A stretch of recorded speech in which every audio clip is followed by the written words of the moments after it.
فخر الدین رازی رحمۃ اللہ تعالیٰ علیہ نے فرمایا جب میرے آقا کریم صلی اللہ علیہ وآلہ وسلم معراج پہ تشریف لے گئے، حضور جنت کے اندر گھوم رہے ہیں، جنت کے اندر جب گئے تو میرے کریم نے دیکھا ایک نہر پانی کی جا رہی ہے، سبحان اللہ، ایک نہر دودھ کی جا رہی ہے، ایک نہر شراب طہورہ کی جا رہی ہے، ایک نہر شہد کی جا رہی ہے۔ میرے آقا کریم صلی اللہ علیہ وآلہ وسلم نے فرمایا جبرائیل یہ نہریں کہاں سے آ رہی ہیں؟ یہ کہاں سے آ رہی ہے؟ یا رسول اللہ جنت میں بہ رہی ہیں، لیکن اس کا علم مجھے نہیں۔ یہاں اپنی اپنی ڈیوٹیاں ہیں، اپنے اپنے کام ہیں، اپنی اپنی نوکریاں ہیں۔ یا رسول اللہ پاس کھڑا فرشتہ حاضر ہوا، یا رسول اللہ میں حاضر، میں لے جاتا ہوں، جہاں ان نہروں کا مرکز ہے میں وہاں پہ لے کے جاتا ہوں، وہاں تک میں آپ کو لے کے جاتا ہوں۔ آقا کریم صلی اللہ علیہ وآلہ وسلم کے ساتھ فرشتہ گیا، نہریں ایک درخت کے نیچے بلڈنگ ہے اس کے اندر سے نکل رہی ہیں، اچھا کمرہ، عالی شان بلڈنگ، درخت ہے اوپر، نیچے کمرہ، اس کے نیچے سے نہریں نکل رہی ہیں، لیکن دروازے پہ تالا لگا ہوا۔ حضور نے فرمایا اسے کھولو۔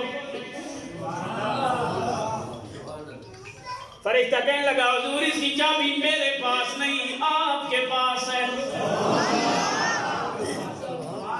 کریم ساز گئے، لیکن فرشتے سے فرمایا کھولو، اس نے کہا نہیں میرے پاس نہیں، اس کی چابی تو آپ کے ہاتھ میں۔ امام اہل سنت آئے، مجدد دین و ملت آئے، امام احمد شاہ، امام احمد رضا خان آئے، اپنے فرمایا لا ورب العرش جس کو جو ملا ان سے ملا، لا ورب العرش جس کو جو ملا ان سے ملا، بڑھتی ہے کونین میں نعمت رسول اللہ کی۔ حضور نے پڑھا بسم اللہ الرحمن الرحیم، تعالیٰ کھل گیا، میرے کریم اندر تشریف لے گئے۔ جب اندر گئے تو دیکھا 4 نہریں، پانی کی نہر، اور حضور نے فرمایا جنت کی کسی شے کو مثال یہاں دی نہیں جا سکتی۔ شہد کی نہر، شراب طہورہ کی نہر، دودھ کی نہر، بسم اللہ کی میم کے اندر سے پانی کی نہر، لفظ اللہ کی ہا کے اندر سے دودھ کی نہر، الرحمن کی میم کے اندر سے شراب طہورہ کی نہر، الرحیم کی میم کے اندر سے شہد کی نہر۔ یہ چاروں نہریں کہاں سے نکل رہی ہیں؟ بسم اللہ سے،